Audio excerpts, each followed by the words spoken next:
జై శ్రీరామ్. తెలంగాణ గత రాష్ట్ర ప్రభుత్వం అంటే బారాస యొక్క ప్రభుత్వం అత్యంత గౌరవంగా రుబాబుగా గర్వంగా స్టార్ట్ చేసిన మిషన్ భగీరథ ఫలితాలు మెల్లిమెల్లిగా చేదును జనానికి చూపిస్తున్నాయి. అంటే ఆర్భాటంగా స్టార్ట్ చేశారు. నరేంద్ర మోడీ గారు కూడా వచ్చారు సిద్దిపేట కాన్స్టిట్యూన్సీకి సంబంధించి. చాలా గొప్పగా ఎక్కడైనా కూడా రాష్ట్ర వ్యాప్తంగా చాలా గొప్పగా ప్రారంభించిన పథకం యొక్క ఫలితాలు చాలా చేదుగా ఉంటున్నాయి.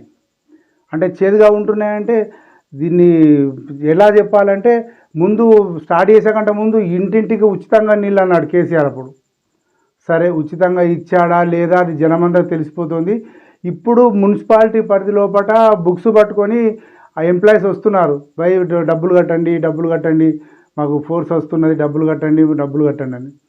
అప్పుడేమో ఉచితంగాని ఎవ్వరికి అడగకపోయినా అడిగినా డైరెక్ట్ తీసుకొచ్చి పెట్టేసిర్రు, కనెక్షన్ ఇచ్చేసిపోయారు. వాళ్ళు అడగని వాళ్ళు కూడా చాలామంది ఉన్నారు. అలా కనెక్షన్ ఇచ్చేసి వెళ్ళిపోయారు. అది నీళ్ళు వస్తున్నాయా రాలేదా అసలు దానికి సంబంధించిన రివ్యూ లేదు. కస్టమర్ అంటే ఈ గృహ యజమాని కూడా పట్టించుకోవట్లేదు. అలా అని చెప్పని ప్రభుత్వం కూడా స్థానిక అధికారులు కూడా పట్టించుకోవట్లేదు. అది అలా నిర్వీర్యమైపోయింది. సరే ఎక్కడో ఒక చోట కొద్దో గొప్ప నీళ్ళు వస్తున్నాయి అని అనుకుంటే, ముఖ్యంగా జగిత్యాల జిల్లాకు సంబంధించి ఈ విషయాన్ని కనుక మనం కొంచెం ఆలోచిస్తే, డబ్బాలో ఉంది అంటే ఇబ్రాహీంపట్నం మండలం డబ్బా లోపల ఒక పంప్ హౌస్ ఉంది. ఆ పంప్ హౌస్ నుంచి సప్లై కావాలి, దాదాపు ఆల్మోస్ట్గా జగిత్యాల జిల్లా అంతా సప్లై కావాలి. కరెక్టే సప్లై కావాలి, రోజు సప్లై అవుతున్నాయి. కానీ ఆ నెలలో ఇప్పుడు 3 రోజులు బంద్, వరుసగా 3 రోజులు బంద్ పెడితే నీళ్లను నమ్ముకున్న వ్యక్తి ఏం కావాలి? ఇప్పుడు 3 రోజులు ఒక కుటుంబం నీళ్ళు లేకుండా ఉండగలుగుతుందా? అంటే ఇంకెక్కడి నుంచో నీళ్లు చేపాయి తెచ్చుకోవాల్సిందే కదా, ఉద్దరాబాయి కొన్ని నీళ్ళు అవన్నీ బోరింగ్ అని అడుక్కోవాల్సిందే కదా. అలాంటి పరిస్థితి తీసుకొచ్చింది భారత ప్రభుత్వం అన్నట్టే కదా. అంటే ఇక్కడ ఏమైంది అంటే, గంపగుత్తగా ఒక మోనోపల్ చేసి పారేసారు. అంటే డబ్బా అనే పంప్ హౌస్ను మోనోపల్ చేసి పారేసారు. అక్కడికే నీళ్ళు వస్తేనే ఎవరికైనా నీళ్ళు పోతాయి. అక్కడ బంద్ అయితే అందరికీ బందే ఖతం. అంటే అక్కడైనా ప్రాబ్లం వచ్చింది అంటే ఇక మొత్తం కింద మొత్తం తాగే వాళ్ళందరూ కూడా తాగునీరు లేదు. అలాంటి పరిస్థితి తీసుకొచ్చిన కేసీఆర్ ఇప్పుడు సామాన్య ప్రజానీకానికి చెప్పాల్సిన జవాబు ఏంటంటే, అంటే మామూలుగా ఇది చాలా డిస్కస్ జరిగిన విషయమే, మళ్ళీ కొత్తగా చెప్పడం అని కాదు. ఇప్పుడు ఒకప్పుడు గొలుసు కట్టు చెరువులు ఉండే, అంటే ఒక చెరువుకు ఇంకో చెరువుకు లింకు, ఆ చెరువు నుంచి ఇంకో చెరువు, అంటే ఏ నుంచి బి, బి నుంచి సి, సి నుంచి డి, ఇట్లా ఈ చెరువులకు ఒక లింక్ ఉండేది.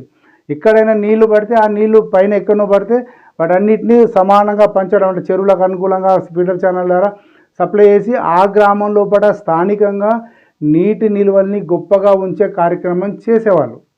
అంటే అక్కడ ఇప్పుడు ఫర్ ఎగ్జాంపుల్ ఒక గ్రామం ఉంది, ఆ గ్రామంకు ఒక చెరువు 2 కుంటలు ఉంటే వాటిని నింపి పెట్టుకొని అక్కడ ఏ వేసవి కాలం లోపల అంటే రబీ సీజన్కు సంబంధించిన సాగునీరు కానీ, అక్కడ పశువులకు కానీ జనానికి సంబంధించిన తాగునీరు కానీ ఆ నీరు నిల్వ ఉండేది. ఇప్పుడు ఆ వ్యవస్థ లేదు, దాన్ని కంప్లీట్గా కట్ అయిపోయింది. అది ఇప్పుడు ఈ చెరువులు కుంటల్ని డెవలప్ చేయలేదు, అదేదో అన్నారు కానీ అది కూడా డెవలప్ చేయలేదు. ఇప్పుడు ఈ రకంగా జరిగితే ఇప్పుడు ఈ 3 రోజులు జనం ఇప్పుడు ఒక్కసారని కాదు, ఈ 3 రోజులని ఇప్పుడని కాదు, దాదాపు ప్రతి నెల ఏదో ఒక సందర్భం లోపల ఇలాంటి పరిస్థితి దాపురిస్తోంది. ఇప్పుడు దీనికి తోడు జనం దగ్గర నుంచి ప్రజల దగ్గర నుంచి డబ్బులు కట్టండి నెలకు 100 రూపాయలు కట్టండి, 150 రూపాయలు కట్టండి అని చెప్పని ఉద్యోగులు వస్తున్నారు. అట్లా కనుక నిజంగా కనుక ఈ విషయం సీరియస్ కనుక అయితే ఖచ్చితంగా వచ్చే ఉద్యోగులకు చేదనుభవం ఎదురయ్యే అవకాశాలు చాలా ఎక్కువగా ఉన్నాయి. మిషన్ భగీరథ అంటే కూలేశ్వరం అయిందని చెప్పి కాంగ్రెస్ వాళ్ళు విమర్శిస్తున్నా ఆ విషయాన్ని పక్కన పెట్టేస్తే, మిషన్ భగీరథల పాపం అప్పుడెప్పుడో ఇతిహాస లోపల భగీరథుడు గంగోత్రి నుంచి హరిద్వారాగా తీసుకొచ్చి ఎట్లయితే వదిలిపెట్టిండో, కేసీఆర్ కూడా దాన్ని తీసుకొచ్చి ఇంటి దాకా తీసుకొచ్చిండు, వదిలిపెట్టిండు. తర్వాత మీసా మీద 6 గొంగ నాది కాదు, చెప్పు నాది కాదు అన్న పరిస్థితి తీసుకొచ్చిండన్న విమర్శ భారత ప్రభుత్వం మీద, కేసీఆర్ మీద వస్తున్నది.